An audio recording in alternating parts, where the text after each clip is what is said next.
Third chapter, ओ sorry second chapter, इसका नाम क्या है? विद्युत रसायन। अंग्रेजी में इन भाई साहब को इलेक्ट्रोकेमिस्ट्री कहते हैं।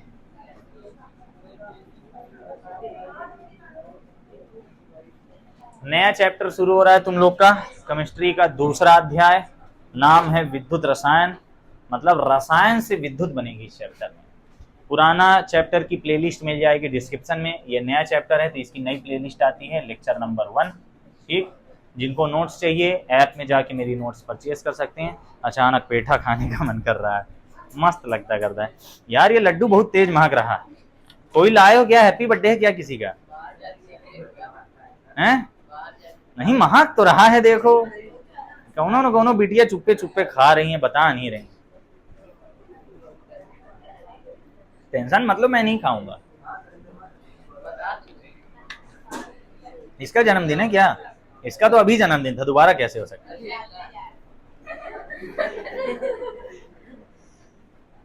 मैं समझ गया। चलिए नया चैप्टर शुरू करते हैं। इसके पहले जो 11th का थोड़ा ज्ञान, क्या कर रहे हो? पेन गिर गया तो कौन सा लिखना है, पढ़ा रहने दो, छुट्टी में निकालना। इस चैप्टर में तुम पढ़ोगे क्या क्या वो मैं बता देता हूँ। सबसे पहले तुम्हारी आ जाएगी पढ़ाई क्या है कि सेल की, ठीक है। सेल किसके अंतर्गत तुम पढ़ोगे? यहाँ पे लाल बर्दा अभिक्रिया होगी, रेडॉक्स, ठीक है। रेडॉक्स यानी रिडक्शन और ऑक्सीडेशन यानी ऑक्सीकरण अपचयन अभिक्रिया। सेल तुम्हारे कौन कौन से आएंगे? यहाँ पे आएगा सबसे पहले अपघटनी सेल, कौन सा? विद्युत अपघटनी सेल। उसके बाद कौन सा आ जाएगा? वोल्टेज सेल, जिसको हम डेनियल सेल कह सकते हैं आम भाषा में। डेनियल, डेनियल होता है ना, इसको डेनियल सेल बोल दो, विद्युत रासायनिक सेल बोल दो, या फिर वोल्टेज सेल बोल दो, गैल्वेनिक सेल बोल दो, तीनों बातें इसके लिए चल जाएंगी, ठीक है। विद्युत अपघटनी सेल और विद्युत रासायनिक सेल में इस साल क्या आया था अंतर? कितने नंबर में? 4 नंबर में। अब वो अंतर शायद ही तुम्हारे पेपर में आए। तुम्हारे पेपर के लिए मैं इस चैप्टर का बेस्ट क्वेश्चन बताऊंगा थोड़ी देर में। इसके बाद हम एक सेल कौन सा पढ़ेंगे? शुष्क सेल, ठीक है। दूसरा हम पढ़ेंगे सीसा संचायक सेल। और अभी जो तुमने क्वार्टरली एग्जाम दिया था उसमें सीसा संचायक सेल आया था, बस वो नाम बदल के आया था। ऐसा कुछ आया था ना कि वाहनों में जो बैटरी वैटरी लगती है, क्या लिख के आया था प्रश्न? हो गया, देखना नहीं याद हो तो बता दो, नहीं तो रहने दो। ऐसे कुछ आया था ना कि वाहनों में जो बैटरी लगती है उसमें आवेशन निरावेशन की प्रक्रिया को समीकरण से समझाइए। तो ये अभी तुम्हारे क्वार्टरली में आया हुआ है, मेन पेपर में भी आ सकता है। अच्छा तगड़ा क्वेश्चन। शुष्क सेल पढ़ना है, सीसा संचायक सेल पढ़ना है। इसके बाद एक और आ जाता है H2O2 ईंधन सेल, नहीं तो डायरेक्ट इसको ईंधन सेल बोल देता हूं। मैं ये सोच रहा हूं तुम लोग दरबार क्या कर रहे हो और इसमें ढूंढ क्या रहे हो? जब मैं बोलूंगा तब ध्यान देना ना, अभी जरूरत ही नहीं है। तो रेडॉक्स अभिक्रिया के अंतर्गत क्या है? सेल हैं। कितने सेल हम लोग पढ़ेंगे? सबसे पहले अपघटनी सेल, फिर Daniell cell, voltage cell, galvanic cell. असली नाम क्या है इन फलाने का? रासायनिक सेल। विद्युत तो रहेगा ही, रासायनिक सेल। और ये चैप्टर तुम्हारे पूरा समझ में आएगा, इसकी गारंटी मेरी है। लेकिन तुम भी एक गारंटी दो कि डेली रिवीजन करोगे। न्यूमेरिकल इसमें बहुत सरल सरल है। ये हो गया सेल के बारे में। दूसरा जो टॉपिक आएगा हम लोग का वो है चालकता वाला। दूसरा टॉपिक कौन सा आएगा? चालकता से रिलेटेड। चालकता से रिलेटेड में सबसे पहले हम लोग को पढ़ना पड़ेगा विद्युत अपघट्ट के बारे में, ठीक है। क्या पढ़ना पड़ेगा? विद्युत अपघट्ट। इसके दो होते हैं, एक प्रबल होता है और एक दुर्बल होता है, ठीक। चालकता से रिलेटेड हमें एक और चीज पढ़नी होगी कि अरे वो सब तो है, धारा आएगा। क्या आएगा? धारा। धारा के बाद इसके अंतर्गत प्रतिरोध भी आ जाता है, ठीक है। फिर ये चालकता में आती है विद्युत चालकता, ठीक है। फिर प्रतिरोध का उल्टा आता है विशिष्ट प्रतिरोध, ठीक, विशिष्ट प्रतिरोध। फिर इसी का इंपॉर्टेंट आ जाता है विशिष्ट चालकता, और एक सबसे इंपॉर्टेंट आता है सेल स्थिरांक, ठीक है। विशिष्ट चालकता को ही हम दो और चीजों में कन्वर्ट कर देते करते हैं, मतलब अलग अलग दो ठो कर देता हूँ। एक तो होती मोलर चालकता और एक तो कौन सी होती करती है? तुल्यांकी चालकता, ठीक है। इस चैप्टर से बड़ा क्वेश्चन आएगा, छोटा क्वेश्चन नहीं आएगा। जीरो से पढ़ा रहा हूं, जीरो से पढ़ लो, ऐसा मान के पढ़ाऊंगा कि तुम कभी पढ़े ही नहीं हो, ठीक है। ये टॉपिक भी 5 नंबर में आता था, अब 4 का ब्लूप्रिंट हो गया। इससे कुछ भी आ सकता है, ठीक, जिसमें से सेल स्थिरांक अभी तुम्हारे पेपर में नहीं आया था। मोलर चालकता वगैरह आया था कि नहीं आया था? नहीं आया था। और चालकता से ही रिलेटेड एक बहुत तगड़ा क्वेश्चन है जो कि एक प्रकार का वंडर ऑफ साइंस बन गया है, कोलरास का नियम। कौन सा नियम? कोलरास का नियम। ये एक प्रकार का वंडर ऑफ साइंस बन चुका है। ये 19 में आया, ये 20 में आया, 21 में पेपर ही नहीं हुआ, 22 में आया, 23 में लगता है नहीं आया, 24 में आया और अभी क्वार्टरली में भी आया। ठीक है, लगातार आ रहा है, समझ रहे हो? 4 नंबर में हर साल आता है। और इसके हमें क्या पढ़ने होते हैं? कोलरास के नियम के अनुप्रयोग। अब थोड़ा पढ़ाई में ध्यान दे, तो 1 तारीख से डिसाइड कर लो कि हाँ हमें पढ़ना ही पढ़ना है। ठीक है, ये हो गई चालकता के अंतर्गत चीजें, इसको हम अलग से ही पढ़ेंगे। तो सेल है और चालकता है। इसके बाद और कौन सी चीज है इस चैप्टर में? विभव वाले टॉपिक। ठीक है, विभव वाले टॉपिक। विभव वाले टॉपिक के अंतर्गत एक तो आता करता है अपना मानक हाइड्रोजन इलेक्ट्रोड। मानक हाइड्रोजन इलेक्ट्रोड। और पता नहीं क्यों ये मेरा मन कहता है कि 2025 के पेपर में इसे आना चाहिए। आ कोई भी सकता है, मैं 100% नहीं कहता, मेरा मन कहता है कि आ सकता है, क्योंकि गैप हो गया है ना 1 साल का। मानक हाइड्रोजन इलेक्ट्रोड इसमें पढ़ना है। इसका दूसरा नाम क्या होता करता है? SHE, स्टैंडर्ड हाइड्रोजन इलेक्ट्रोड, जिसका विभव क्या होता है? 0। जो लोग पढ़े पता होगा, अभी भी आया था क्वार्टरली में, तो अब तो और चांस बन चुका है। 2025 के लिए थोड़ा सा ये बहुत तगड़ा क्वेश्चन है। सब क्वेश्चनों में पहला चॉइस यही होगी मास्टर अगर पेपर बना रहा है तो। दूसरा चीज यहाँ आता करता है नष्ट इक्वेशन, नष्ट समीकरण। इसको नरनष्ट समीकरण भी बोलते हैं। ठीक है, इसकी स्पेलिंग होती करती है NERST, नष्ट इक्वेशन। ठीक, अच्छा तगड़ा टॉपिक है, गैप हो चुका है। ये आया था 2023 के पेपर में। 2023 के पेपर में आया था नष्ट समीकरण क्या है, इसको सभी समीकरणों को समझाओ। ठीक है, और अथवा में आया था विद्युत रासायनिक सेल क्या है। ठीक, अब इस साल तो ये वाला आया है, इन दोनों का अंतर। और कोलरास का नियम हर साल एक तो चिपका के ही चलो। बस 2023 में कोलरास का नियम नहीं आया था, तो उस साल क्या आ गया था? नरनष्ट समीकरण और रासायनिक सेल। रासायनिक सेल तुम्हारी एनसीईआरटी के पहले पन्ने में है, दूसरे तीसरे पन्ने में तुम्हारे ये सब आ जाएगा। फिर एक इसी में रिलेशन भी होता करता है, इंपॉर्टेंट है वो रिलेशन, नरनष्ट समीकरण। और नरनष्ट समीकरण में कुछ था, मतलब साम्य स्थिरांक के बीच था। हाँ, साम्य स्थिरांक ज्ञात करना, इसकी सहायता से साम्य स्थिरांक की गणना करना। हाँ, याद आ गया, ये था। इतनी चीजें हो गई तुम्हारी विभव वाली। विभव में ये मानक शब्द आता है जिसको हमें अच्छे से समझना है हर चीज। एक और चीज आती करती है विभव में ही, वो होती करती विद्युत सक्रियता श्रेणी। कौन सी है? विद्युत सक्रियता श्रेणी। जहां तक मैंने नहीं पढ़ाई होगी, पढ़ाई है? नहीं पढ़ाई, क्योंकि वो मुझे किसी काम की नहीं लगती। अब रिवीजन चल रहा है तो पढ़ा दूंगा, क्योंकि रिवीजन में मुझे सब कुछ पढ़ाना। ठीक, विद्युत सक्रियता श्रेणी 11th में भी पढ़ाया हुआ है। ठीक है, बस इतना ही है तुम्हारे चैप्टर में। इतना पढ़ लिए, तुम्हारा चैप्टर क्या हो गया? कंप्लीट हो गया, क्लियर हो गया। सबसे पहले हम लोग क्या पढ़ेंगे? सेल पढ़ेंगे। सेल हालांकि हमें बीच में रोक देना होगा, क्योंकि हमें पहले ये सारी चीजें क्लियर होनी चाहिए, तभी हम आगे बढ़ पाएंगे, है ना? क्लियर है? और इसमें थोड़ा सा 11th की जानकारी काम आएगी, वो कौन सी? रेडॉक्स अभिक्रिया। तो आज हम लोग क्या समझने वाले हैं? रेडॉक्स अभिक्रिया को ही थोड़ा समझेंगे। क्लियर है? किसको किसको रेडॉक्स अभिक्रिया अच्छे से पता है? ईमानदारी वाले हाथ उठा दो। पता है मतलब अभी भी बन जाएगा हमसे। ऑक्सीकरण क्या है, अपचयन क्या है ना? ऑक्सीकरण, इलेक्ट्रॉन निकलता है तो क्या होता है, इलेक्ट्रॉन जुड़ता है तो क्या होता है ना? तो जिनको पता है वो भी बताओ, इलेक्ट्रॉन जुड़ता है तो अपचयन है कि ऑक्सीकरण है? इलेक्ट्रॉन जुड़ता है तो अपचयन कहलाता है। ठीक है, चैप्टर समझ गए ना? टोटल यहाँ 3 ही विभव हैं, 3 ही टॉपिक हैं। पहला सेल, दूसरा चालकता और तीसरा विभव। चालकता में तगड़ा क्वेश्चन कौन सा है? कोलरास का नियम।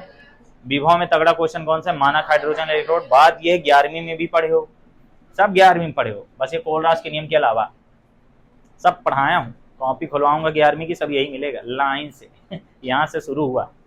ठीक है, बस ये तुम्हें नहीं मिलेगा और ये नहीं मिलेगा, बाकी ये पढ़े हो, ये पढ़े हो, ये समझाया था, लिखाया नहीं था।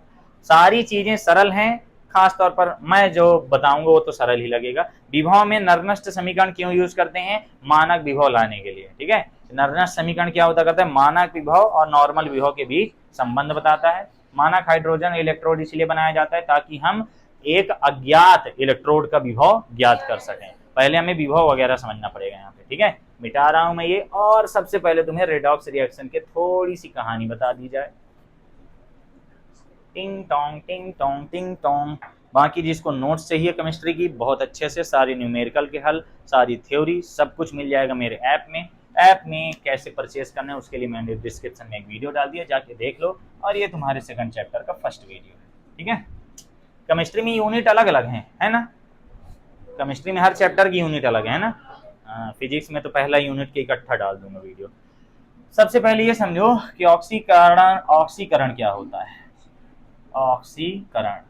ऑक्सीकरण को इंग्लिश में क्या कहते हैं? ऑक्सीडेशन। अगर ये सारी चीजें नहीं समझोगे तो ये चैप्टर में कुछ नहीं पल्ले पड़ेगा। ऑक्सीकरण का मतलब होता करते हैं नॉर्मल सा, अगर ऑर्गेनिक केमिस्ट्री की बात करें तो ऑक्सीजन से अभिक्रिया, लेकिन यहाँ हमें वो वाली चीजें नहीं समझनी है। यहाँ हमें इलेक्ट्रॉनिक वाले सिद्धांत के आधार पर बताना है। इलेक्ट्रॉन के आधार पर क्या बोलेंगे? इसका मतलब होता करता है इलेक्ट्रॉन का निकलना। इसका मतलब क्या है? इलेक्ट्रॉन का निकलना। इसकी पहली बात यही होती है। ऑक्सीकरण का मतलब क्या है? इलेक्ट्रॉन का निकलना। कोई भी धातु है, अगर उससे इलेक्ट्रॉन निकल रहा है तो हम कह देते हैं कि इस धातु का क्या हो गया? ऑक्सीकरण हो गया, ठीक है। इसको दूसरे टर्म में क्या कहेंगे? दूसरे टर्म में इसे कहेंगे कि ओनों का बढ़ना। ओनों का बढ़ना। ओनो क्या है? सबको 1000 बार बताया हूं, जिसको ना पता हो वीडियो में शायद ना पता हो। ऑक्सीकरण संख्या को मैं ओनो कहता हूं। ऑक्सीकरण संख्या क्या होती है? अब इसके पहले यही समझना पड़ेगा, तो पहले हम लोग पढ़ लेते हैं ऑक्सीकरण संख्या। हाँ यार, पहले यही बताना चाहिए था। ऑक्सीकरण संख्या कुछ लोगों को पता भी होगा, कुछ लोगों को नहीं पता होगा। इसको इंग्लिश में क्या कहते हैं? Oxidation number. इसलिए मैं शॉर्टकट में क्या बोल देता करता हूँ? ओनो। मेरे को अच्छा लगता है ओनो बोलना, और आगे चल के कोऑर्डिनेशन नंबर आएगा उसको मैं कोनो बोल देता हूँ। बाकी इसको ओएस भी कुछ लोग बोलते हैं। संख्या बोलो चाहे अवस्था बोलो, बात वही है। तो ऑक्सीडेशन स्टेट ओएस कह देते हैं, कुछ लोग ओन भी कह देते हैं, ओएन, कुछ भी कह दो, मुझे जो अच्छा लगता है। ये बताता करता है कि ग्रहण या फिर त्यागे गए इलेक्ट्रॉन की संख्या। बस, कितने इलेक्ट्रॉन ग्रहण कर रहा है कोई, या फिर कितने इलेक्ट्रॉन त्याग रहा है, वो ये बताता करता है ऑक्सीकरण संख्या। एग्जाम्पल दूंगा, सब बताऊंगा। दूसरी बात ये क्या बताता करता है? दूसरी बात ये बताता है कि अवस्था कैसी है, ठीक है, और प्रोटॉन न्यूट्रॉन कैसे हैं। धनावेश भी रहता है, ऋणावेश भी रहता है। धनावेश का मतलब इलेक्ट्रॉन त्यागा है ना, और ऋणावेश का मतलब इलेक्ट्रॉन ग्रहण किया है। धनावेश अगर किसी में तो इलेक्ट्रॉन त्याग दिया है, और ऋणावेश है यानी इलेक्ट्रॉन ग्रहण किया। ये बात ध्यान में रखनी है। क्यों होता है? इसका रीजन क्या होता करता है? इसका रीजन हम लोग चेक करते हैं किसके आधार पे? इलेक्ट्रॉन। अगर इलेक्ट्रॉन ग्रेटर देन प्रोटॉन तो minus charge, electron less than proton तो प्लस चार्ज। नॉर्मल सी बात है। अगर किसी भी पदार्थ, धातु, परमाणु, अणु, फलाना ढिकाना, किसी भी परमाणु में इलेक्ट्रॉन की संख्या उसके प्रोटॉन से ज्यादा हो गई, यानी इलेक्ट्रॉन एक्स्ट्रा आया है। नॉर्मल अवस्था में क्या होता है? इलेक्ट्रॉन प्रोटॉन की संख्या शून्य, इलेक्ट्रॉन प्रोटॉन की संख्या बराबर, तो ओवरऑल जो चार्ज लाते हैं वो कितना होता है? 0। कराऊंगा एग्जांपल, पहले फंडा तो समझो। लेकिन जब एक्स्ट्रा इलेक्ट्रॉन आ जाता है तो उस पर कैसा चार्ज आ गया? माइनस। इलेक्ट्रॉन चला गया तो इलेक्ट्रॉन कम प्रोटॉन ज्यादा, ऐसी कंडीशन में प्लस चार्ज। कैसे आता है वो भी बताऊंगा। ऑक्सीकरण संख्या में तीसरी बात हम लोग क्या बोल सकते हैं कि किसी भी परमाणु या फिर अणु में उपस्थित आवेश ये ऑक्सीकरण संख्या है। बस, कोई पूछे कि ऑक्सीकरण संख्या क्या है, ऑक्सीकरण अवस्था क्या है, कोई भी परमाणु है, कोई भी अणु है, उसके ऊपर जो भी चार्ज लिखा है +1 +2 -1 -2 -3 +4 जो भी लिखा है वही उसकी क्या है? ऑक्सीकरण संख्या, ठीक है। ऑक्सीकरण संख्या में हमें कुछ बातें और जानना चाहिए कि उदासीन अणु की, इसको भी मिटा दो, है ना, इसको मिटा ही दिया जाए, पहले ये तो पढ़ लो। इसमें और क्या जान सकते हो कि उदासीन अणु के लिए ओनो का वैल्यू कितना होगा? 0, ठीक है। अगर कोई स्वतंत्र परमाणु है नॉर्मल अवस्था में, तो इसमें भी क्या आ जाएगा? ओनो = 0, है ना। अब इनके एग्जाम्पल देख लेते हैं। जैसे मान लो जिंक है, क्या इसके ऊपर कोई प्लस माइनस लगा है? तो जिंक की ऑक्सीकरण संख्या क्या हो जाएगी? 0 हो जाएगी। अब मान लो जिंक 2+ लिखा है, क्या लिखा है? जिंक 2+। तो जिंक 2+ में मैंने बताया किसी भी परमाणु या अणु पर उपस्थित आवेश, जितना आवेश होगा, तो इस पर कितना आवेश लिखा है? 2+, तो इसका ओनो कितना आ जाएगा? +2। समझे? क्या आ गया? +2। +2 का मतलब क्या हो गया? इसने इलेक्ट्रॉन त्यागा है, इलेक्ट्रॉन निकाला है। कितना इलेक्ट्रॉन निकाला है? 2 इलेक्ट्रॉन। इसको हम ऐसे समझ सकते हैं, मान लो जिंक है, जिंक अभिक्रिया में गया, इसने 2 इलेक्ट्रॉन निकाल दिए। कितने इलेक्ट्रॉन निकाले? 2 इलेक्ट्रॉन। ये बात भी रट लो ये बात भी रट लो कि जो जिंक होता है उसकी ऑक्सीकरण संख्या केवल +2 होती है। केवल का मतलब केवल, ये ना तो 1 दर्शाएगा, ना 3 दर्शाएगा, ना 4 दर्शाएगा, ये फिक्स होता है। इसलिए हमने एक अभिक्रिया भी पढ़ी थी यस दरज वाली, याद है ना? फिनॉल को बेंजीन में कैसे बदलेंगे, याद है? फिनॉल को बेंजीन में बदलने के लिए जिंक से अभिक्रिया कराते हैं तो फिनॉल को ऑक्सीजन ले जाता है, बस। तो यहाँ जिंक और यहाँ पे 2 इलेक्ट्रॉन निकाल दिया, तो इसके ऊपर क्या आ जाता करता है 2 प्लस चार्ज। क्या आ जाता है 2 ठो प्लस चार्ज।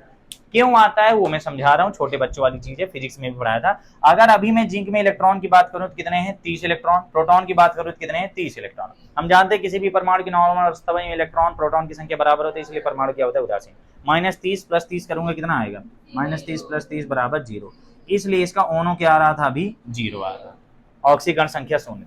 यहां पर मैं बोल रहा हूं प्रोटॉन क्या कभी बाहर जाता है? प्रोटॉन बाहर नहीं जाता, बाहर आने जाने का काम करते हैं बाह्यतम कक्षा में उपस्थित इलेक्ट्रॉन। तो इलेक्ट्रॉन कितने निकाल दिया, ये 2 ठो निकाल दिया, तो इलेक्ट्रॉन कितने बचे 28। अब अगर इसका मैं टोटल लाऊं तो ये -28 + 30 तो कितना आया +2 आया, और यही इसका क्या कहलाएगा ओनो, ऑक्सीडेशन नंबर। कोई दिक्कत? तो जितने इलेक्ट्रॉन निकाल रहा है अथवा जितने इलेक्ट्रॉन ग्रहण कर रहा है, कोई भी परमाणु अणु कुछ भी हो जाएगा, तो वही उसकी क्या कहलाती है ऑक्सीकरण संख्या। हमारे एग्जाम्पल एक तो याद रखना है, पेपर में कई बार आता है, ठीक है, कि जिंक की ऑक्सीकरण संख्या कितनी होती है +2, क्योंकि सबकी बदलती रहती है, सबकी 1 से ज्यादा भी हो सकती है, 1 से कम भी हो सकती है। जैसे हाइड्रोजन है उसकी +1 भी हो सकती है, -1 भी हो सकती है, 1 इलेक्ट्रॉन दे भी सकते हैं, 1 इलेक्ट्रॉन ग्रहण भी कर लेता है, ठीक है, लेकिन इसकी केवल और केवल इलेक्ट्रॉन त्यागने की प्रवृत्ति होती है, इसलिए ये थोड़ा सा इंपॉर्टेंट हो जाता है।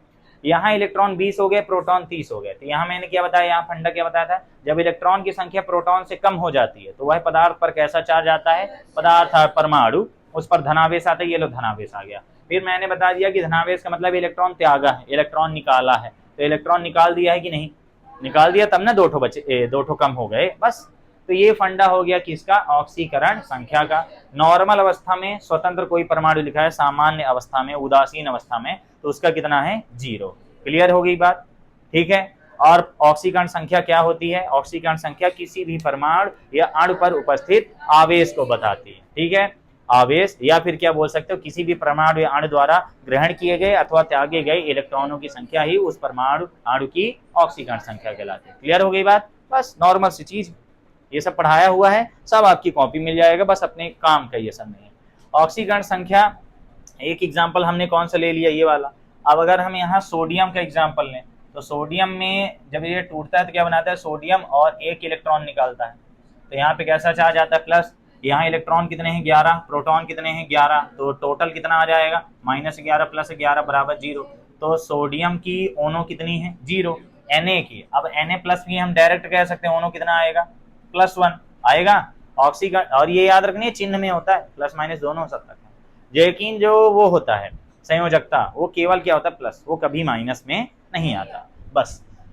एक और एग्जांपल ले सकते हैं हम माइनस वाला कैसे लेंगे, जैसे मान लो क्लोरीन, तो क्लोरीन अगर 1 इलेक्ट्रॉन ग्रहण करता है तो क्लोरीन में माइनस चार्ज आता है, सबको पता है, नहीं पता तो जान लो। क्लोरीन की आदत होती है इलेक्ट्रॉन ग्रहण करने की, क्योंकि ये सब कौन से तत्व हैं, ये हैं इलेक्ट्रोनिगेटिव, है ना, इलेक्ट्रोनिगेटिव एलिमेंट्स हैं, विद्युत ऋणात्मक, एन भूल गया, विद्युत ऋणात्मक तत्व होते हैं, इलेक्ट्रॉन ग्रहण करते हैं। कौन कौन से होते करते हैं, फ्लोरीन, क्लोरीन, ब्रोमीन, आयोडीन, एस्टेटीन होते हैं ना, ये सब के सब कौन से तत्व हैं, ये हैलोजेंस हैं, याद है ना, मैं ये सब जाने रहोगे तब तो आगे पढ़ाऊंगा मैं। और विद्युत ऋणात्मकता का क्रम भी पता होना चाहिए, क्या होता है FOCl-NBr, याद रखो उसको, FOCl-NBr। तो यहाँ क्लोरीन में कितने इलेक्ट्रॉन होते हैं बताओ, क्लोरीन में बताओ 17 होते हैं, 17 इलेक्ट्रॉन, प्रोटॉन तो हमेशा 17 ही होते हैं, हाँ, तो टोटल इसका ओनो कितना आ जाएगा -17 + 17 0। यहाँ पे देखो, यहाँ इलेक्ट्रॉन देखो, प्रोटॉन तो 17 ही है, इसने इस क्लोरीन ने बाहर से 1 इलेक्ट्रॉन ग्रहण कर लिया, मान लो इन दोनों के बीच क्रिया हुई, इसने इलेक्ट्रॉन अपना इसको दे दिया, सोडियम ने क्या दे दिया, अपना इलेक्ट्रॉन इसको दे दिया, तो ये इलेक्ट्रॉन ग्रहण करेगा तो इलेक्ट्रॉन की संख्या क्या होगी, 1 बढ़ जाएगी, तो बढ़ गई तो 17 से क्या होगी 18, तो इसको जब सॉल्व किया -18 + 17 बराबर क्या आ गया -1, और -1 इसका क्या कहला गया ओनो कहला गया, यही इसकी ऑक्सीकरण संख्या हो गई। समझ गए बात को? तो किसी भी चीज पर प्लस है यानी उसने उतने ही इलेक्ट्रॉन त्याग दिए, किसी चीज पर माइनस यानी उसने उतने ही इलेक्ट्रॉन ग्रहण कर लिए। ठीक है, इसी आधार पर अगर मैं एक छोटा सा क्वेश्चन पूछूं, ठीक, जैसे मान लो Mn में 3+ लगा है, तो इसका मतलब क्या हुआ, मैग्नीज ने 3 इलेक्ट्रॉन त्याग दिए, तो यही +3 ही इसकी ऑक्सीकरण संख्या होगी। ठीक है, क्योंकि ऑक्सीकरण संख्या क्या है, किसी भी परमाणु या अणु में उपस्थित आवेश, जनरली परमाणु ही देखना है। ठीक, नॉर्मल अवस्था में, उदासीन अवस्था में 0 कैसे होता है, जैसे H2O हो गया। ठीक है, H2O में हम जानते हैं कि इसका कितना आएगा, ओनो 0। NH3 हो गया, इसका भी ओनो क्या आएगा, 0। इनको तो खास तौर पर याद रखो। H2O की ऑक्सीकरण संख्या 0 है ना, और अगर NH3 ऑक्सीकरण संख्या लाएं तो 0, याद रखना है। H2O और NH3 ये तुम्हारे मेरे जमाने में 9वां चैप्टर था, तुम्हारे में 5वां है लगता है, उपसय संयोजन संख्या वाला, उस चैप्टर में ये काम आता है। ठीक, अब हम थोड़ा सा देख लेते हैं कि ऑक्सीकरण संख्या ज्ञात कैसे करते हैं। जिस तत्व की लानी होती है उसको x मान लो। ठीक है, एक आध बार पेपर में आ जाता करता है, जैसे मान लो H2SO4 लिखा है, 11वीं में तुम लोग पेपर दिए होगे, ऐसे स्टार बना के आया था, है ना, आता करता है ना। H2SO4 में सल्फर की ज्ञात करनी है, 1-2 नंबर में आ जाएगा, कुछ भी पूछ लेगा। तो सल्फर की ज्ञात करनी है, जिसको ज्ञात करना हो चाहे उसको x मान लो चाहे कुछ ना मानो, वही रहने दो। इसको सॉल्व कैसे करेंगे, अब कुछ चीजें तुम्हें पता होनी चाहिए। देखो, हाइड्रोजन जो आवर्त सारणी बनाई थी वैज्ञानिक ने, उन्होंने इसलिए बनाई थी ताकि लोगों को तत्वों के नाम न याद करने पड़े लेकिन लोग आवर्त सारणी रटने में लगे। मस्त दर्द है। आवर्त सारणी में जो हमारे वर्ग होते हैं, वर्ग या फिर हम कहते हैं समूह, जो समूह जिस नंबर में लिखा है, मतलब जो नंबर है समूह का, वही उसकी क्या कहला जाती है, ऑक्सीकरण संख्या। जैसे समूह 1 में कौन कौन है, hydrogen, lithium, sodium, potassium, rubidium, caesium, francium, है ना। फ्रांसियम का संकेत यही होता है, मुझे नहीं पता, तुम लोग जानो। इन सब की 1 होती है, इन सब की क्या होती है, 1। और ये सब 1 का मतलब ये इलेक्ट्रॉन त्यागेंगे, त्यागेंगे यानी सबकी क्या होगी, +1 +1 +1 +1 +1, सबकी क्या होती है, +1 ऑक्सीकरण संख्या। ऑक्सीकरण संख्या नहीं बनेगी तो चैप्टर नहीं बनेगा। दूसरी कौन सी होती करती है, नीचे से होती ना, beryllium, magnesium, calcium, barium, radium. ठीक है, एक तो पता नहीं कौन सा, ये अभिषेक आ गया था अभी, लड़कियों वाली हरकत करते। Beryllium, magnesium, calcium, barium, radium, ये सब कौन सी लाइन में आ रहे हैं, दूसरी लाइन में। तो इन सबकी ऑक्सीकरण संख्या कितनी आएगी, +2 आएगी। ठीक है, तुमको मैंने नॉर्मल सी बात बताई थी कि अगर 1 2 3 4 5 6 7 8 इलेक्ट्रॉन है, कोई भी परमाणु है उसके बाह्यतम कोश में, कहा,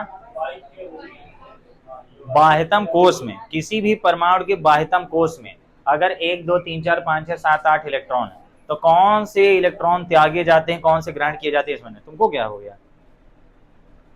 तो अगर 8 इलेक्ट्रॉन है तो नोबल गैस है, वो अभिक्रिया ही नहीं करेगा। 4 इलेक्ट्रॉन है तो वो तो बॉन्ड बनाएगा, सहसंयोजी वाला, ना वो देगा इलेक्ट्रॉन ना वो ग्रहण करेगा। जैसे तुमने सिलिकॉन पढ़ा था, 14 पार्ट पढ़े थे ना, सिलिकॉन, जर्मेनियम। कार्बन क्या करता है, 4 हाइड्रोजन पकड़ लेता है जहां पाता है, तो मीथेन बना के गंधवाने लगता है। 1 2 3 और 5 6 7 इलेक्ट्रॉन होने पर क्या करना है, अगर 1 2 3 इलेक्ट्रॉन है तो क्या करेंगे, ये त्याग देंगे। ऐसा समझो कि मान लो Na और Cl, इसके बाह्यतम कोश में अगर तोड़ो तो 2 8 1 आएगा, इसके बाह्यतम कोश में 2 8 7 आएगा, तो इसके पास 1 इलेक्ट्रॉन, इसके पास 7 इलेक्ट्रॉन। हम इनको बॉन्ड बना के 8 इलेक्ट्रॉन पूरा करना है, स्टक पूरा करना है। तो 1 इलेक्ट्रॉन को भेजने में ज्यादा ऊर्जा लगेगी, 7 इलेक्ट्रॉन को लाने में ज्यादा ऊर्जा लगेगी, भेजने में ज्यादा ऊर्जा लगेगी, 7 इलेक्ट्रॉन लाने में ज्यादा ऊर्जा लगेगी, ज्यादा पेट्रोल बर्बाद होगा, ज्यादा किराया भाड़ा लगेगा। तो एक को भेजना यहाँ इजी। तो अगर 1 इलेक्ट्रॉन है बाह्यतम कोश में, 2 इलेक्ट्रॉन है, 3 इलेक्ट्रॉन है, तो ये इलेक्ट्रॉन त्यागने की प्रवृत्ति रखते हैं, इसलिए इन्हें धातु कहा जाता है। तो ये क्या करेंगे, ये त्यागेंगे।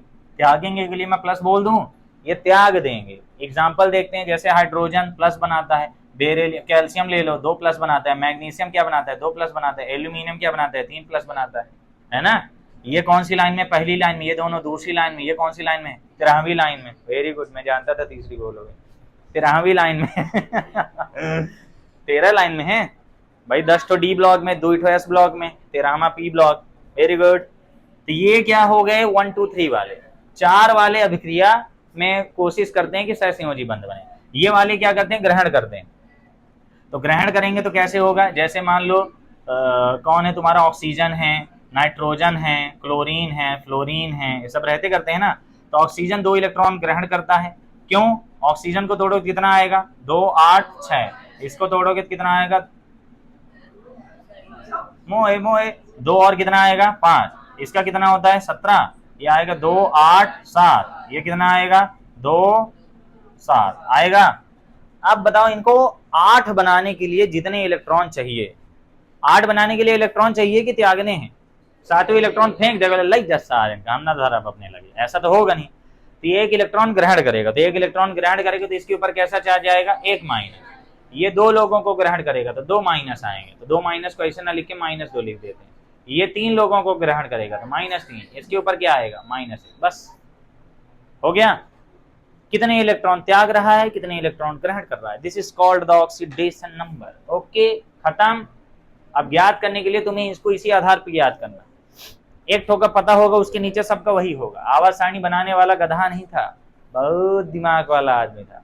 सोचो कहां कहां से ढूंढ के, वैसे जैसे हम लोग पजल नहीं फिट करते थे, गेम नहीं खेलते थे बचपन में, इधर इधर वाला खिसका के इधर ले आना, वो कितना ढूंढे होंगे, 118 तत्वों को ले आए होंगे, रखे होंगे। ठीक, इतनी बात क्लियर होगी। अब अगर यहाँ H2SO4 की लानी है तो तुम्हें डायरेक्ट बताना पड़ेगा हाइड्रोजन की कितनी होती है, हाइड्रोजन की 1 होती है, तो 1 गुणे कितना आ जाएगा, 2 आ जाएगा।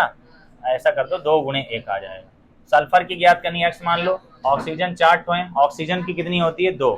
नहीं पता तो तुरंत तोड़ के ला लिया करो। ऑक्सीजन का 8 होता है, यानी 2,6। 8 बनने के लिए कितने इलेक्ट्रॉन चाहिए, 2 इलेक्ट्रॉन, तो यहाँ पे 2 आ जाएगी। बस चिन्ह सही रखना है, ये 2 ग्रहण करेगा तो क्या आएगा, -2।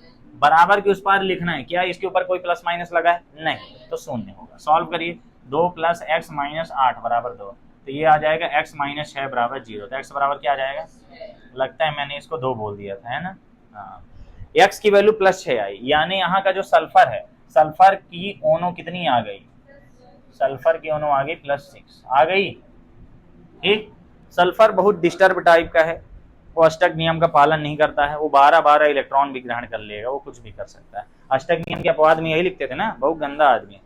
दूसरा एग्जाम्पल अगर हम लें, नॉर्मल सा NH3, NH3 में नाइट्रोजन की बताओ, जल्दी से बताओ। तो NH3 में नाइट्रोजन की कितनी आ जाएगी, इसको x मानेंगे, और ये 3 गुणे 1 होता है बराबर 0, तो x बराबर क्या आ गया, -3 होता भी है, क्योंकि नाइट्रोजन को 3 इलेक्ट्रॉन ग्रहण करने, तभी वो क्या बना लेता है, अष्टक नियम, अष्टक बना लेता है पूरा। हाँ, तीसरा अगर मान लो NH4+ आ गया, इसका मतलब क्या करेंगे, अगर कोई आयन आएगा तो उसको बराबर के उस पार रख देना, इसको x मानो, और ये +4 बनेगा, 4 × 4 = 1, तो x बराबर क्या आ जाएगा, 1 - 3 आ गया।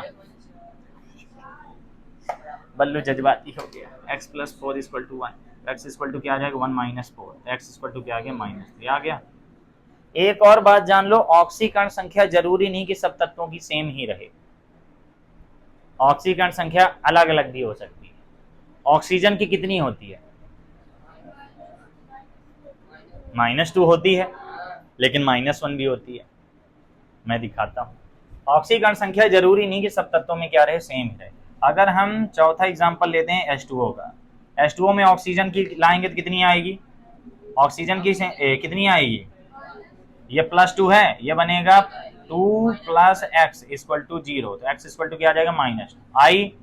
अब तुमने पराक्साइड जानते होगे, सुना होगा पराक्साइड होता है, इसको सॉल्व करो क्या आएगा, 2x + 2 + 2x आएगा, 2 + 2x आएगा कि नहीं। हाइड्रोजन की 2 और यहाँ पे 2 है तो 2x, तो यहाँ पे 2x बराबर क्या आ गया, -2, तो x बराबर क्या आ गई, -। ठीक, तो ऑक्सीकरण संख्या जरूरी नहीं कि फिक्स ही हो, एक ही तत्व की एक से अधिक ऑक्सीकरण संख्या हो सकती है, खास तौर पर डी ब्लॉक के तत्वों में, डी ब्लॉक, एफ ब्लॉक, ये सब जो मतलब ज्यादा न्यूट्रॉन्स वाले होते करते हैं, ठीक, उनकी ऑक्सीकरण संख्या बहुत ज्यादा होती है। पूरी आवर्त सारणी में, और क्या नाम था, डी ब्लॉक के तत्वों में सबसे अधिक ऑक्सीकरण संख्या किसकी रहती है, प्रथम संक्रमण श्रेणी में मैग्नीज की रहती है +7, आवर्त सारणी में ओस्मियम की रहती है, OS लास्ट तत्व।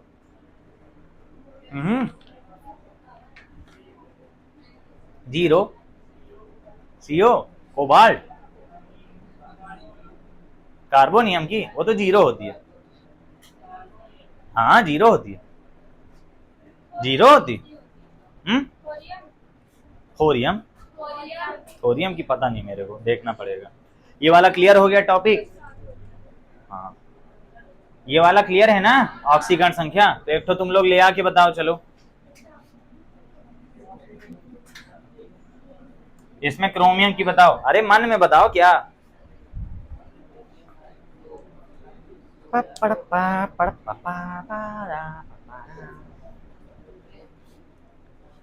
आई हाय, बिना चिन्ह के तो बात ही मत करना। जमीन क्या ठंडी ठंडी है। -7 की +7? +7 आ रही है। पहली बात तो क्रोमियम धातु है तो उसकी जनरली प्लस ही आएगी, ठीक है। धातुओं के नाम में देखोगे हमेशा ईएम ईएम लगा रहता है, ठीक है, समझ गए। Chromium, sodium, potassium, rubidium, francium, है ना। कुछ और धातुएं हैं जो अपवाद है। तो इसकी कितनी आई? +7। पोटेशियम की कितनी आएगी? +1, क्योंकि पहली लाइन में आता है ना। तो इसकी 2 × 1 = 2 और इसकी 2x और इसकी -7 दूनी 14 है।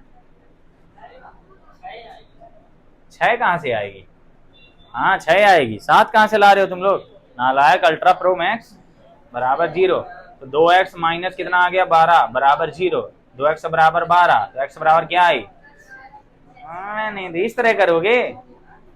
आधा घंटा से ऑक्सीकरण संख्या पढ़ा रहा हूँ, पेपर में जाओगे छोड़ के चले आओगे। अब पढ़ाया था पूरा, जोड़ घटाना गलत करके चले आए। कितनी आई? +6। तो इस प्रकार आप किसी भी तत्व की ऑक्सीकरण संख्या ला सकते हैं।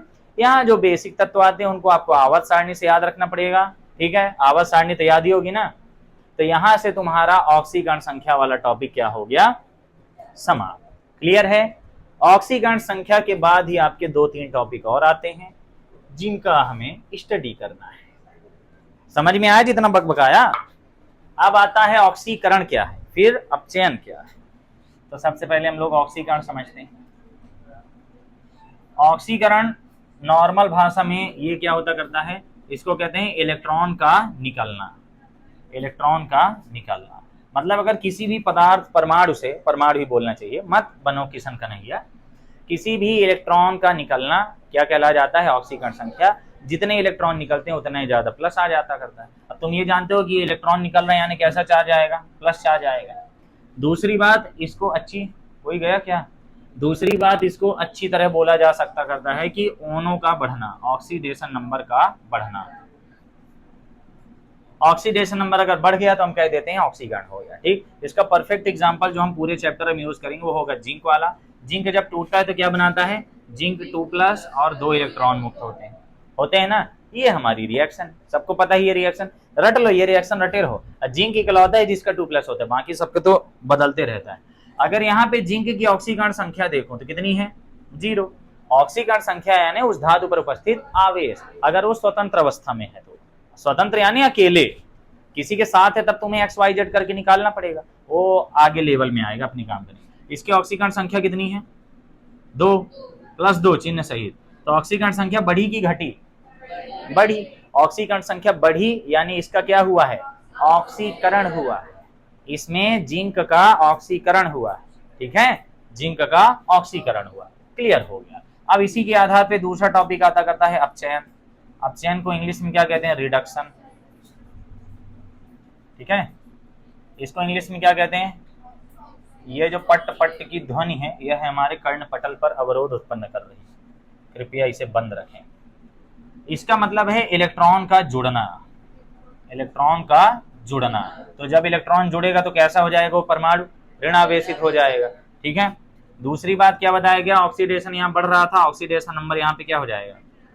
घटना, घटना कम होना। नॉर्मल सा सब कुछ उल्टा कर दो।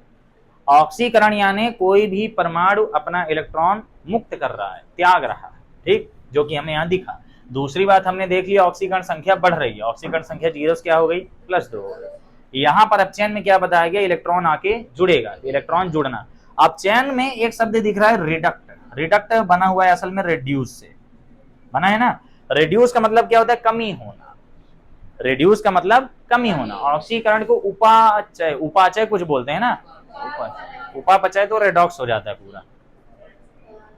कुछ कहते हैं, मुझे ऑक्सीकरण ही पता, वो कुछ ज्यादा शुद्ध हिंदी हो। उपचयन, हाँ ये उपचयन होता है और नीचे वाला अपचयन होता है। हाँ वेरी गुड।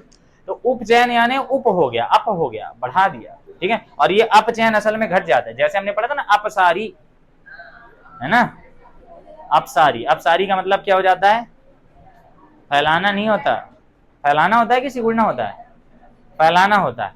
लेकिन यहाँ पे उसका मतलब कुछ और है। रिड्यूस में आ जाओ, बाकी सब भूल जाओ जो बता रहा था। रिड्यूस का मतलब कमी आ रही, किसमें कमी आ रही है? ऑक्सीकरण संख्या में कमी आ रही। क्लियर हो गई बात? ऑक्सीकरण संख्या में कमी आना ही क्या कहलाता है? अपचयन। मजाक लग रहा है? हो सकता है पेपर बनाने वाले का दिमाग खराब हो जाए, वो एक वाक्य में दे दे ऑक्सीकरण और अपचयन को उदाहरण से परिभाषित कीजिए, हो सकता है 2 नंबर में ही दे दे।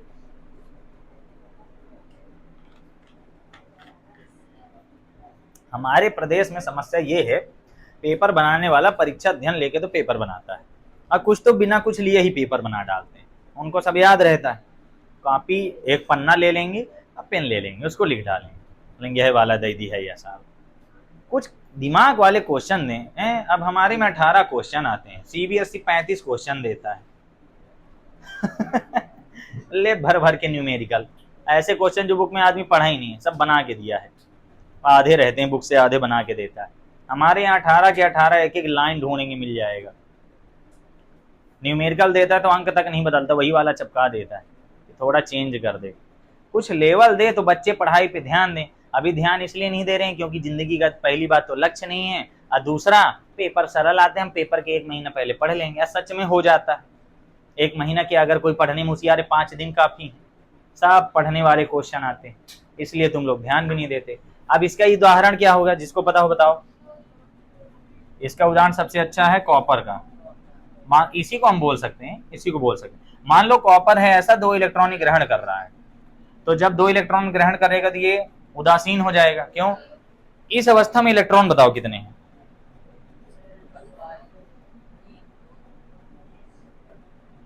यहां पर कॉपर के इलेक्ट्रॉन बताओ। 27 है। यहां पर कॉपर के इलेक्ट्रॉन 29 है। सबको पता है? नहीं पता है तो याद करो, जैसे इनको पता है ऐसे तुम्हें भी पता होना चाहिए। क्यों नहीं याद कर रहे हो? यहाँ पर इलेक्ट्रॉन कितने थे? 27 थे। यहाँ पर इलेक्ट्रॉन कितने हैं? 29 है। ठीक, नॉर्मल अवस्था में 29 होते हैं, हमने बुद्धि लगाई कि 2 प्लस यानी 2 निकल गए, तो कितने हो गए? 27 हो गए। 2 इलेक्ट्रॉन ग्रहण किया, तो इसने किया क्या? इलेक्ट्रॉन को जोड़ा। और ऑक्सीडेशन नंबर क्या है? यहाँ पे ओनो कितना है? +2 है। यहाँ पे ओनो क्या है? यहाँ पे ओनो 0। तो ऑक्सीकरण संख्या में घटोतरी आई कि बढ़ोतरी आई? घटोतरी आई, घट गया है ना, घटोत्कच हो गया। तो जब घट गई ऑक्सीकरण संख्या तो हम क्या कह देंगे कि इसका अपचयन हो गया। ठीक, अब इन्हीं दोनों को मिलाकर एक अभिक्रिया बनती है, जिसे क्या कहा जाता करता है? Redox reaction. Redox reaction Hindi में भी यही कहते हैं, रेडॉक्स। इसमें रेड जो है, रेड का मतलब क्या है? अपचयन, और ऑक्स का मतलब क्या है? ऑक्सीडेशन। ठीक है, क्या मस्त बनाया है ना जिसने बनाया, तो रेड ऑक्स। हम लोग हिंदी में इसे लाल बर्दा बोल सकते हैं, लाल बर्दा अभिक्रिया। असल में जब इसको शुरू में बनाए हो ऑक्सी रेड बोले होंगे तो अजीब लगा होगा, ऑक्सी रेड। फिर वो कोई रहा होगा भारतीय साइंटिस्ट, बोला होगा रेड ऑक्स, मस्त लग रहा है। ऐसी मैं ये सोचता हूँ, मेरा जहां तक मानना है, ऐसा मेरे को लगता है कि जैसे कहीं पे डायनासोर का मान लो जीवाश्म मिला, तो अब लोग सोचे होंगे इसका नाम क्या रखें। अब डायनासोर तो आके बताया नहीं है कि मैं डायनासोर हूँ, वो आगे बताया है, इंसानों ने ही ना उसका नाम रखा है, कि वहां पे लिखा था आई एम डायनासोर, बैच वैच पहना था, कुछ नहीं था। तो वहां पे हो सकता है 2-3 तो भारत वाले रहे होंगे साइंटिस्ट, तो कौनो बोल दिया होगी डाइनाय, बोला नहीं रे असुर आए, तो अंग्रेज बोला डायनासोर, डायनासोर, तो तब से उसका नाम रख दिया गया होगा डायनासोर। ऐसा हुआ होगा शायद, वरना डायनासोर कहां से आया नाम? अब ये गूगल में चेक करना पड़ेगा कहां से आया, जानकारी नहीं है, पता नहीं कहां से नाम रख दिए हैं। अब शेर का नाम हो सकता है शेर ही ना जानता हो कि मुझे दुनिया शेर बोलती है, वो बेचारा सोते रहते, उसको जंगल का राजा घोषित किए हैं, खाना तक खुद नहीं लाता, वो रानी साहिबाएं खाना लाती तब खाना खाता है। ए ब्लर तो नहीं था? हाँ एकदम चकाचक। रेडॉक्स रिएक्शन में ये दोनों साथ में होते हैं, मतलब इसमें ऑक्सीडेशन भी साथ में होता है और रिडक्शन भी साथ में होता है, तो इसे क्या कह दिया जाता है, रेडॉक्स रिएक्शन। मतलब ऐसी अभिक्रिया जिसमें एक अभिकारक इलेक्ट्रॉन देता है और दूसरा अभिकारक इलेक्ट्रॉन ग्रहण करता है, अर्थात एक अभिकारक का ऑक्सीकरण होता है और दूसरे वाले का अपचयन होता है, उस अभिक्रिया को रेडॉक्स अभिक्रिया कहते हैं। इसका परफेक्ट एग्जांपल आप ये याद रखा करो कि एक कॉपर सल्फेट का विलयन है, किसका विलयन है, कॉपर सल्फेट का, इसमें हम जिंक की एक ठो डाल दिए रॉड, ठीक है। तो जिंक की रॉड को जब कॉपर सल्फेट के विलयन में डालेंगे तो ये क्या बना लेगा, जिंक सल्फेट बना लेगा और कॉपर अलग हो जाएगा। एक्सपेरिमेंट अब हमें पढ़ना है, थोड़ा समय हो गया, कल पढ़ेंगे। नॉर्मल सा रेडॉक्स रिएक्शन के एग्जांपल याद रखो, 1 नंबर 2 नंबर में कुछ भी में भी पूछ लेगा, रेडॉक्स अभिक्रिया क्या है, उदाहरण सहित समझाइए। परिभाषा क्या लिखोगे तुम, ऐसी अभिक्रिया जिसमें एक अभिकारक इलेक्ट्रॉन त्यागता है तो दूसरा अभिकारक उन इलेक्ट्रॉनों को ग्रहण कर लेता है, अर्थात एक अभिकारक का ऑक्सीकरण और दूसरे अभिकारक का अपचयन होता है, रेडॉक्स अभिक्रिया कहलाती है। एक किनारे चित्र बना देना, इसको ब्लू पेन से बना देना, ब्लू कलर का होता है। कॉपर सल्फेट को नीला थोथा कहते हैं, इसी कलर का होता है जिस कलर का तुम लोग का ड्रेस है। तो कॉपर सल्फेट है, जिंक की रॉड डाले हैं, ये पिघल जाएगा, वो सब हम कल समझेंगे, बस अभी ये समझो कि हुआ क्या। अब यहां से हमें क्या लानी है, इसकी ऑक्सीकरण संख्या, ठीक है। तो यहां से तुम लोग ऑक्सीकरण संख्या लाओगे तो पहले ये समझ लो जो SO4 होता है, कौन, SO4 की क्रिया हमेशा किससे कराते थे हम लोग, H2SO4 से कराते थे। तो अगर मैं बोल दूं SO4 का वो बताओ कितना आवेश होगा, आवेश यानी वही ऑक्सीकरण संख्या, तो पूरे SO4 को क्या मान लो, x मान लो, तो हाइड्रोजन क्या आएगा, +2 आएगा, इक्वल टू 0, तो x इक्वल टू क्या आएगा, -। इसीलिए जहां भी SO4 निकलेगा, मतलब SO4 से हाइड्रोजन अगर निकलेगा तो SO4 पे कौन सा चार्ज आएगा, 2 -, -2 समझे। SO4 पर 2 क्यों होता है, क्योंकि उसमें 2 हाइड्रोजन जुड़ के बैलेंस करके रखे थे, ठीक है। तो SO4 में कैसा चार्ज है, 2 तो कॉपर में कैसा चार्ज होगा, 2+, तब ना दोनों की जोड़ी बनी है ना। SO4 में 2- है, कॉपर में क्या है, 2+। तो यहाँ पर हम अगर चित्र को मिटा दें और जिंक की ऑक्सीकरण संख्या देखो, जिंक का अणु यहाँ कितना है, 0, और इसका ऑक्सीकरण संख्या क्या है, इसका +2 है, क्योंकि कॉपर सल्फेट का क्या है, -2। सॉल्व करके ला लो ना, सॉल्व करोगे तो कॉपर को x मानोगे, और SO4 का तो हम अभी जान गए -2 होता है, इक्वल टू 0, तो x इक्वल टू क्या आ जाएगा, +2 आएगा। तो यहाँ से कॉपर की ऑक्सीकरण संख्या क्या पता चली, +2 पता चल गई। अब अगर हम यहाँ ध्यान दें, यहाँ जिंक की भी पता करनी, +2 ही आएगी क्योंकि कॉपर है की जगह, और यहाँ कॉपर की क्या है, 0 है कि नहीं। तो हमने सबकी क्या पता कर ली, ऑक्सीकरण संख्या। अब हमें ये देखना है किसका ऑक्सीकरण हो रहा है और किसका अपचयन, तो हमें देखना होगा किसकी ऑक्सीकरण संख्या बढ़ रही, किसकी ऑक्सीकरण संख्या घट रही है। तो यहाँ पे देखो जिंक की पहले 0 थी, अब कितनी हो गई, 2, तो बढ़ी की घटी, बढ़ी, तो इसका क्या हो गया, ऑक्सीकरण हो गया। तो जिंक का क्या हो गया, ऑक्सीकरण हो गया, ठीक है। और यहाँ जो अब कॉपर है, कॉपर की क्या हो गई, घट गई, भाई 2 से क्या हो गया बेचारा, 0 हो गया, तो इसका क्या हो गया, रिडक्शन हो गया। समझ गए बात को। तो इस अभिक्रिया में एक ठो का ऑक्सीकरण हो रहा है और एक ठो का अपचयन हो रहा है, दोनों साथ में हो रहे हैं, इसलिए इसे हम क्या कह देंगे, रेडॉक्स अभिक्रिया। क्लियर हो गई बात। अब यही विद्युत धारा उत्पन्न करेगा। रसायन हम बहुत समझ लिए, अब आते हैं चैप्टर में विद्युत रसायन। उसके पहले एक और चीज पढ़ लेना चाहिए हमें, विद्युत अपघट्य के बारे में, शायद 2-3 जगह काम आएगा, ठीक है। नॉर्मल सी चीजें, क्लियर हो गया ना। तो ऑक्सीकरण, अपचयन, SO4 में ऑक्सीकरण संख्या कितनी आती है, टोटल 2- होती है, ठीक। कुछ चीजें और जान लो, नॉर्मल सी भाषा में समझ लो, ताकि हम जो कल से पढ़े वो एकदम अपने कोर्स का। विद्युत अपघट्य क्या होते हैं, विद्युत अपघट्य क्या होते हैं, उसके पहले तुम आ जाओ चालक क्या होते हैं। चालक सबको पता है क्या होता है, जिनमें फ्री इलेक्ट्रॉन्स होते हैं, बताया था ना, जिनमें क्या होते हैं, फ्री इलेक्ट्रॉन्स, उन्हें क्या कहते हैं, चालक। फिर हमने बताया था कुचालक क्या होते हैं, कुचालक यानी जिनमें नो फ्री इलेक्ट्रॉन्स, सारे बधे हुए इलेक्ट्रॉन्स होते हैं। यानी जो चालक होते हैं इनमें जो धारा प्रवाह होता है, चालकों में धारा प्रवाह किसके कारण होता है, इलेक्ट्रॉन के कारण। अगर पेपर में आता है किसी चालक में धारा प्रवाह किसके कारण होता है, तो आपको लिखना है मुक्त इलेक्ट्रॉनों के कारण, ये हो गया। कुछ चालकों में धारा प्रवाह होता ही नहीं, इसमें करंट चलता ही नहीं। अर्धचालकों की तो बात ही अलग, ये हो गए चालक में धारा प्रवाह का कारण क्या है, मुक्त इलेक्ट्रॉन। विद्युत अपघट्य जो होते करते हैं ये किसी भी ध्रुवीय यौगिक के जलीय विलयन होते हैं। क्या बोला मैंने, ध्रुवीय यौगिक। यहाँ हमें ध्रुवीय यौगिक चाहिए। ध्रुवीय यौगिक यानी तुम ऐसा समझ सकते हो जो आयनिक यौगिक होते हैं।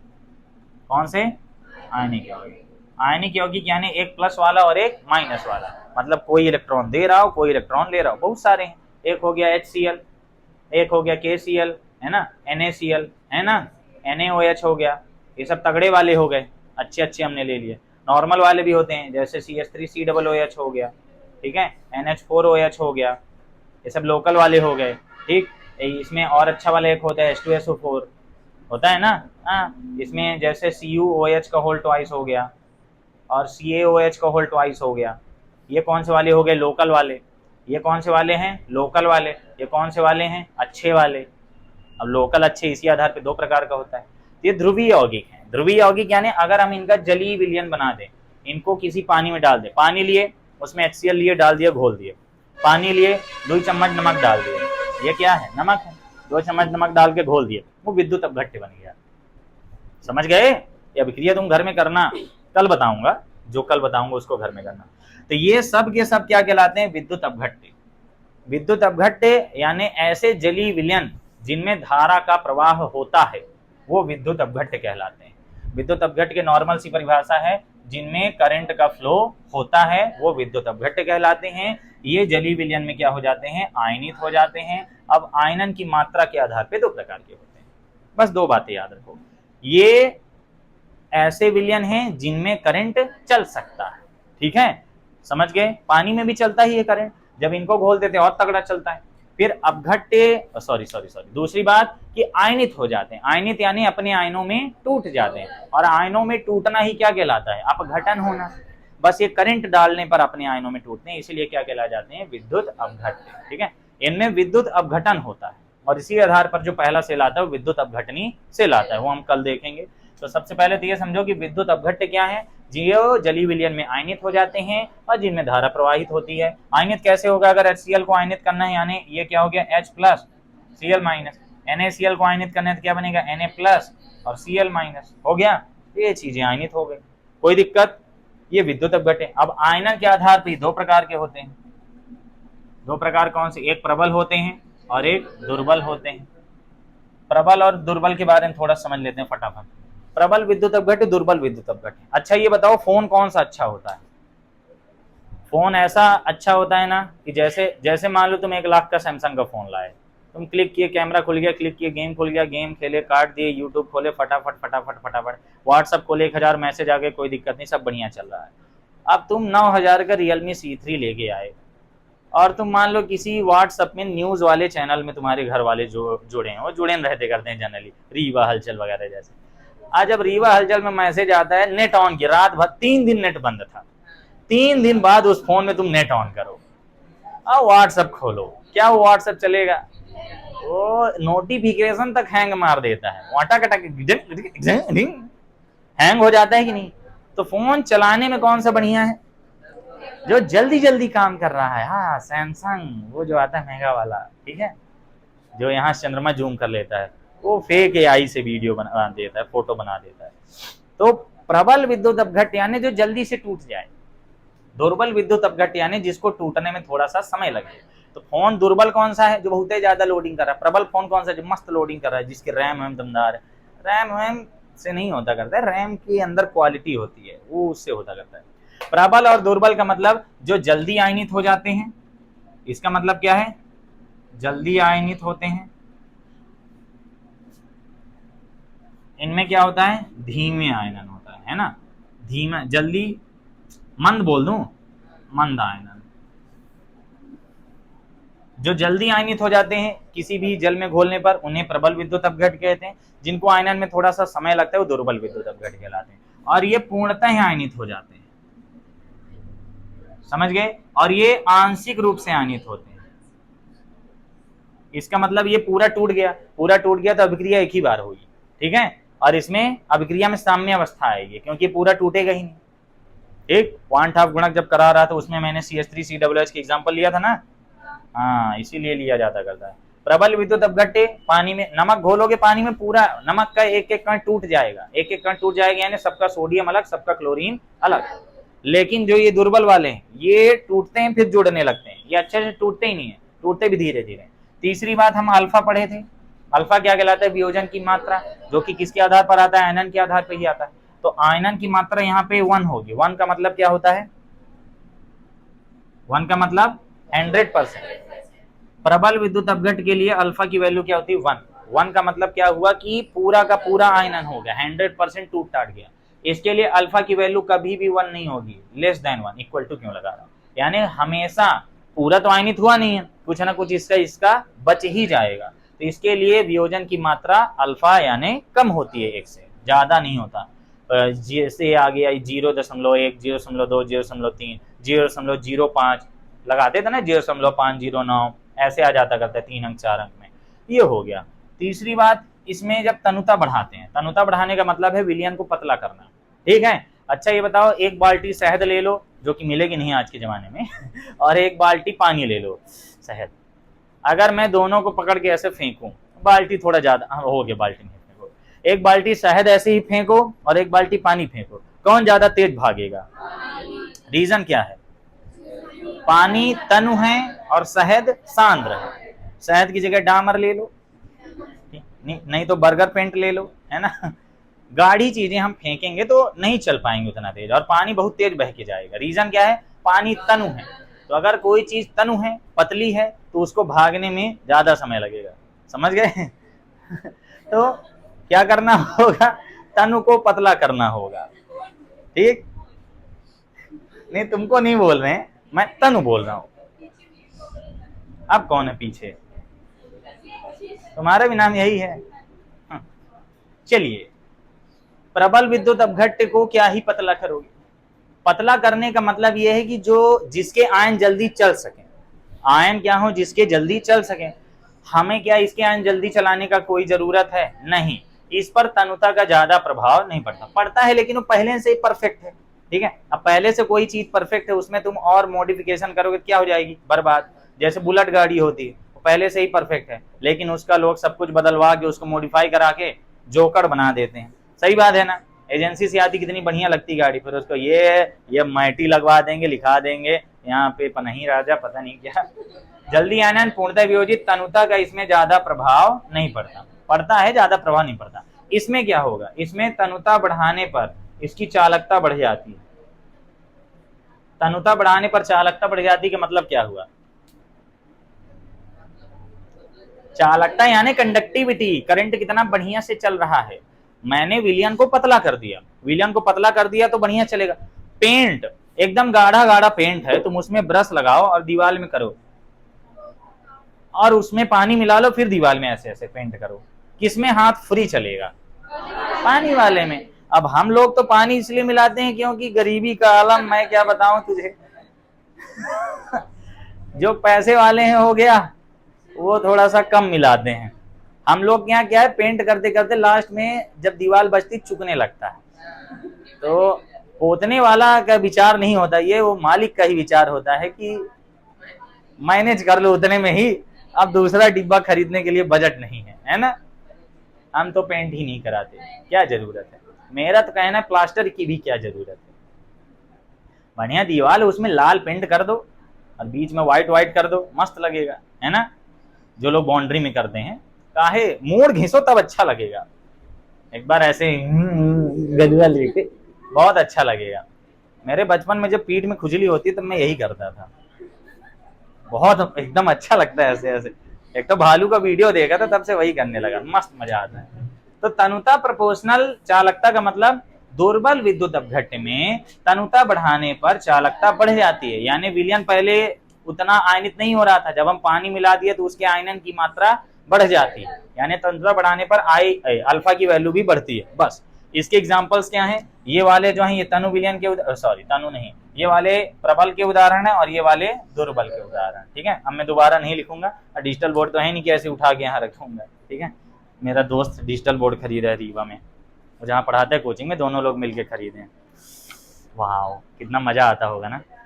फीस भी लेते हैं 20,000 रुपया, यहाँ तो 3 जीरो कम है। 3 जीरो कम है कि 2 जीरो कम है? गणित भी नहीं आती, एमएससी किया हूं गणित से। चलो यहाँ से टॉपिक डन, विद्युत अपघट्य समझ गए। अब यहाँ जब भी सेल होल बनाए जाएंगे तो विद्युत अपघट्यों में धातु के रॉड डाले जाते हैं। क्या बोला गया? धातु के रॉड। और धातु के रॉडों में इलेक्ट्रिसिटी बढ़ती है, तो इलेक्ट्रिसिटी जब रॉड में बहती है तो इसे कह दिया जाता है इलेक्ट्रोड। क्या कह दिया जाता है? इलेक्ट्रोड। समझ गए? तुम लोग समय को ऐसे देखते हो जैसे तुम्हारे ड्रेस के कलर से मैच हो रहा, एकदम विलीन रहते हैं उसको देखने। तो जाओ ना स्कूल, मैं थोड़ी मना किया हूं, मैं तो खुद कहता हूँ पैसा लगता है स्कूल में, ऐसे वैसे थोड़ी है। कोई दिक्कत? तो यहाँ पे जिंक, कैडमियम जो भी आएंगे उन सबको क्या बोला जाएगा? इलेक्ट्रोड। इलेक्ट्रोड भी 2 प्रकार के होते हैं, उनको हम कल पढ़ेंगे। असल में 3 प्रकार के होते हैं, एक सामान्य वाले, एक मानक वाले और एक होते करते हैं जो केवल अभिक्रिया में अपनी सतह प्रदान करते हैं। ठीक है, यहाँ से आपकी क्लास समाप्त होती है।